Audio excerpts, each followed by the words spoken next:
Good morning বন্ধুরা, সবাই কেমন আছে? আশা করি সবাই খুব ভালো আছো। আজকে সকাল সকাল ঘুম থেকে উঠে অ্যাকচুয়ালি সামনের বাড়ির কাকু আজকে আমাদের বাড়িতে খাবে। কাকিমা বাড়িতে নেই, কাকিমা একটু আসাম গেছে ওনার বোনের বিয়েতে। তো কাকুকে বলেছি আমাদের এখানে খেতে। সকালবেলা রুটি আর সবজি করেছিলাম আর বেগুন পোড়া করেছিলাম। তো সেটা খায় কাকু চলে গেছে, কাকুকে বলেছি দুপুরে আসতে। তো আমি রান্না করতে বসে গেলাম। বাড়ি থেকে বগুলা থেকে কচু নিয়ে এসেছিলাম। এখানে তো কচু পাওয়া যায় না। আর এই কচুটাও যেহেতু বার্নপুরের, তো বগুলা থেকে আসার সময় আমি কচুটা নিয়ে এসেছি, ভাবলাম কচু দিয়ে মাঝে মধ্যে। সকালবেলা শাশুড়ি চলে গেছে বাজারে, বাজারে গিয়ে মাছ নিয়ে এসছে। তো আমি তো মাছ কম আনতে বলেছি, যেহেতু কালকে আবার একাদশী আছে, একাদশীতে মাছ খাবো না। এই বাড়িতে তো মানতো না, তো আমি আসার পরে মোটামুটি একটু এখন মানে ওই মাছটা খাওয়া বন্ধ দেয়। আর আমরা একাদশী একটা করেওছি, সেটা তোমাদের সঙ্গে এখনও শেয়ার করা হয়নি, করব। তো মাছ নিয়ে চলে এসছে। আমি বলেছিলাম কাতলা মাছ আনতে, কাতলা মাছ দিয়ে কচু বেশ ভালোই লাগে খেতে। তো কাতলা মাছ নিয়ে এসেছে। তো উনি আবার বাজারে গেলে ওই একটা মাছ আর আনতে পারে না, সঙ্গে গিয়ে আবার ইলিশ মাছ নিয়ে চলে এসছে। তো ইলিশ মাছ আবার সঙ্গে মাথাও নিয়ে এসছে, যেহেতু অনেক শাক এনেছিলাম বগুলা থেকে, সেই শাকগুলো দিয়ে আবার মাছের মাথা দিয়ে ঘন্ট করতে হবে। তো এই যে ইলিশ মাছ এগুলো সমস্ত কিছু আবার ফ্রিজে ঢোকাবে, সেই জন্য একটু লবণ হলুদ মাখিয়ে ফ্রিজে দিয়ে দিচ্ছে। তবে আগের দিন ইলিশ মাছটা তো ভীষণ টেস্ট ছিল এবং খুব সুন্দরও ছিল। যেহেতু গঙ্গার কাছে আমার মনে, আমি ঠিক জানি না যে গঙ্গার মাছ কি না, তবে ওই যে মাছ দেয় সে খুব ভালো মাছ দেয়। সঙ্গে এই যে মাছের মাথা, মাছ, এই যে সব উনি ধুয়ে নিয়েছে। আমি তো মাছ ধুই না, মাছ ধুতে আমার ভালো লাগে না, উনি গুছিয়ে দেয়, আমি একটু রান্না করে নিই। সঙ্গে আবার ছোটো ওই কাচ্চি মাছও আছে। তো ওই যে কচুর ঝোল রান্না করে ফেলবো। আমি তো বিশেষ রান্না করতে পারি না, তো মাঝে মধ্যে চেষ্টা করে একটু রান্নার। আমি বললাম একটু ছোটো ছোটো করে কচুগুলো কেটে দাও, উনি অনেকটা বড় বড় করে কাটে। আমার বড় বড় কচু ভালো লাগে না, ছোটো কচু হলে বেশ ছোট্ট ছোট্ট করে এত সুন্দর করে গলে যাবে, আর ওই বেশ মনে হবে যেন মিষ্টির মতো একটা। তো তো উনি এই যে কেটে দিচ্ছে, আমি রান্না করে নেব। তো সকালবেলা পর্ব হয়ে গেছে, এখন দুপুরবেলা আজকে খুব বিশেষ কিছু করে না, মানে আমরা তিনজন যেহেতু খাবো এখন দুপুরে। তো মাছগুলো ভাজা করে নিচ্ছি। প্রথমে একবার মনে হয়েছিল যে ইলিশ মাছ দিয়ে করি, তারপর দেখলাম না, কাতলা মাছগুলো দিয়েই করি। কাতলা মাছটা খুব সুন্দর আছে, ইলিশ মাছ পরে একদিন অন্য কিছু দিয়ে করা যাবে। তো মাছগুলো ভাজা করে নিচ্ছি, আর কচুটা একটু হালকা করে ভাপ দিয়ে নিচ্ছি পাশে। আমি একবারই রান্না করে দিচ্ছি, তো এখানে না ঝালটা কম খায়, তো ঝাল একটু কম দেবো। দিয়ে প্রথমে জিরে আর শুকনো লঙ্কাটা তেজপাতা ফোড়ন দিয়ে দিয়েছি, দিয়ে কচুগুলো একটু ভাপ দিয়ে নিয়েছিলাম, সেদ্ধ করে নিয়েছিলাম, তো সেটাকে দিয়ে দিলাম। দিয়ে একটু নাড়াচাড়া করে লবণ হলুদ দিয়ে একটু নেড়ে নেবো। এখানে দেখি এরা এটাই করে, এরকম করেই করেছে, তো আমি এখানকার মতো করেই করলাম।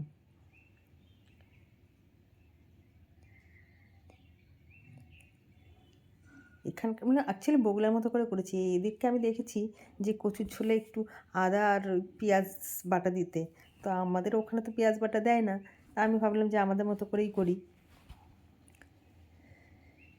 দিয়ে জল দিয়ে দিয়েছি। কচুটা আসলে এত সুন্দর ছিল, বার্নপুরের কচু, আর সঙ্গে একটু টমেটো দিয়েছি, আর কচুগুলো খুব সুন্দর গলেছে। জানি না, খাওয়ার পরে বোঝা যাবে যে কেমন হয়েছে। তো এবার মাছগুলোও দিয়ে দিলাম, কারণ মাছগুলো একটু জাল খেলে ভালো হবে মাছটা। তোমরা কিন্তু দেখে অবশ্যই বলবে যে কেমন হয়েছে রান্নাটা। আর যদি অন্য কোনো প্রসেস থাকে সেটাও আমাকে বলে দিও, আমি পরের দিন চেষ্টা করব ওরকম করে করতে। আর এর মধ্যে আবার আমার শাশুড়ি আবার পাটিসাপটাও বানিয়ে ফেলেছে।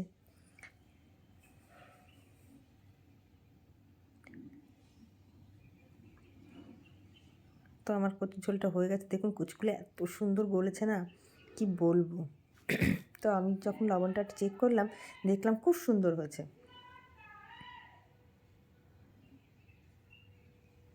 আমি একটু নামানোর আগে একটু ভাজা জিরের গুঁড়ো করা ছিল, তো সেটা আমি একটু দিয়ে দিয়েছি। আর কচুর ঝোলে একটু ভাজা জিরের গুঁড়ো তো খুবই সুন্দর লাগে। মাকে দেখেছি এরকম করে কচুর ঝোলের ওপরে একটু ভাজা জিরে দিয়ে দিতে।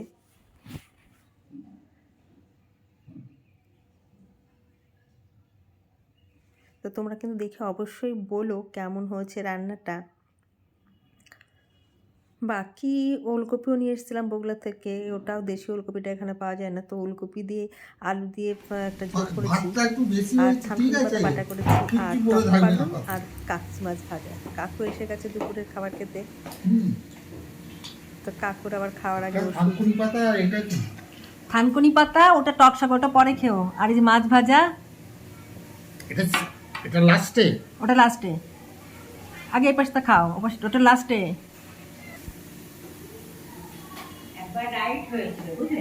কেমন হয়েছিল? ছিল তো আমাদের ওদিকটা, আমার পাশের ওদিক দিকে। তারপরে তাদের বাড়ি ঘর সব জ্বালিয়ে দিয়েছিল হিন্দুরা কিছু। তারপরে সেই আমাদের বাড়ি এসে সব তখনকার দিনে তো ওই বোরখা পরিয়ে পরিয়ে পরিয়ে সমস্ত মায়েদের বাড়ি থেকে পাচার করেছিল অন্য জায়গায়। সবাই তো আর খারাপ হয় না, না। আর আগে এখনই মুসলমান অমুক হিন্দু এরকম হচ্ছে, তখন তো এসব ছিল না, কিচ্ছু ছিল না। তখন রান্না করে খেলো সব, বাবা সে ঘর থেকে চাল ডাল মাছ টাছ সব দিল। মুসলমানগুলো খুব ভালো ছিল জানেন, আমাদের বাঙালির থেকে অনেক ভালো ছিল তো। আমি আমার মায়েদের দেখেছি, মায়েদের কাছে দিদিমার কাছে গল্প শুনেছি, কারণ আমার মামার বাড়ি অ্যাকচুয়ালি ছিল তো গোবরডাঙ্গায়। আমার কি বলে দাদু গোবরডাঙ্গা থেকে আসল বাড়ি ছিল আমাদের। তারপর দাদাও তো গোবরডাঙ্গা কলেজের, ওর মেজো কাকু গোবরডাঙ্গা কলেজের। তখন গোবরডাঙ্গা কলেজটার নাম ছিল।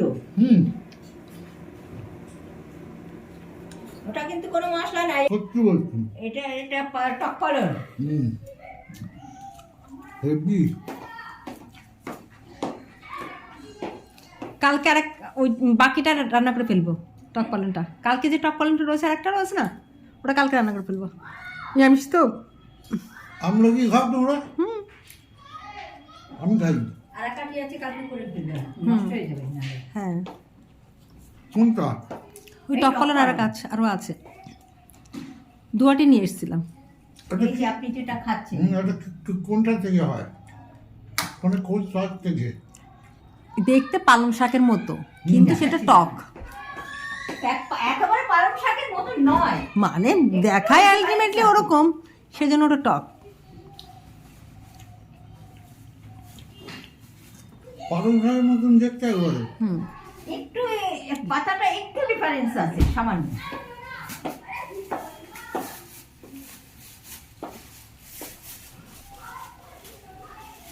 এই বীজ হলে নিয়ে আসিস তো, ছড়িয়ে দেবো এখানে শীতের টাইমে হবে। বীজ কিনতে পাওয়া যায়? বীজ আমার কোথায় হবে, আমার গাছে নাকি। ছোট ছোট অনেক অনেক জিনিস আছে, আমরা শহরের লোক অনেক কিছু জানি না। দেখো, বাঙালরাই চেনে। হ্যাঁ, যেটা যেটা সত্যি সেটা কখনো না। কচু ঘেটু সব খাই।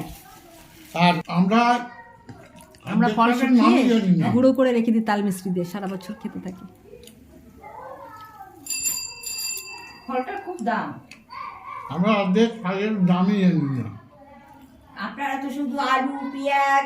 পিসমা এইগুলো কিন্তু, কারণ সে ছিল কাটোয়ার মেয়ে।